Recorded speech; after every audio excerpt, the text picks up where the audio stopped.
Mirror, mirror on the wall. Yeah, that old line. You've probably heard it more times than you can count. From fairy tales to cartoons to memes, it's everywhere. But what if I told you this mirror never really stopped talking? It just tweaked its words. Instead of saying who's the fairest of them all, it now whispers smartest, quietest, prettiest, most dramatic, most likely to succeed, too much, not enough. Labels. These ones that we're assigned, sometimes gently, but often forcefully, are used to describe who we are long before we even understand ourselves. Words we don't always choose, but somehow end up wearing. And just like that, the mirror stops reflecting who you are. Instead, it starts showing us who the world told us to be. It turns us into just another face in the crowd. Easier to label, easier to overlook. Growing up, I was called the smart one. It was like before I even opened my mouth, people already had a script written for me. And honestly, I kind of liked it. It felt safe, like I had something to offer. But slowly I started to notice that when I made a mistake, it wasn't just an uh oh or an oops. It felt like I was letting everyone down. Like I had to stay smart all the time. Teachers expected top scores, friends expected answers, and I began expecting perfection from myself. And when I wanted to try something outside of this smart box, I hesitated because what if I failed? That is when I realized I was being seen as a role, a label, and a mask. I've stood in front of countless mirrors that did not reflect who I am. I've worn masks for so long that I forget what my own face looks like. And I know I'm not the only one. Let me tell you something that might sting a little. Every label you wear is a mask. And every time you repeat it or accept it, you're shrinking yourself to fit in. Gifted, too sensitive, lazy, bossy, shy. Some even sound like compliments until they start to confine who you are. And these labels, well, they arrive early. A quick remark from a stranger, an assumption that someone makes, or maybe even a nickname that lingers. But here's the problem. Labels stick. Even the ones whispered in passing, even the ones said as jokes, and even the ones we never asked for. They shape how we speak, what we try, and who we think we're allowed to be. But the real truth, most of these labels, they're just snapshots taken in a single moment from a single angle. A moment, a mood, or maybe even a guess. Yet we carry them along like they're lifelong truths. They become the story we live by, and sometimes the script we never question. But what if we asked ourselves, who might I be if no one told me who to be? So let us understand why we cling to these labels in the first place.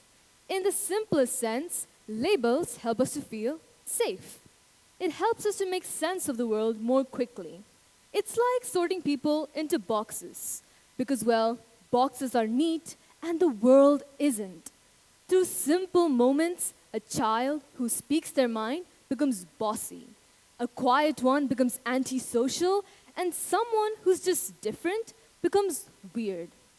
We assign identity so quickly that with a single word, we reduce whole people into a single story. But what if we shifted our lens? Instead of asking, who are you, we asked, who are you becoming? Maybe the quiet kid isn't shy.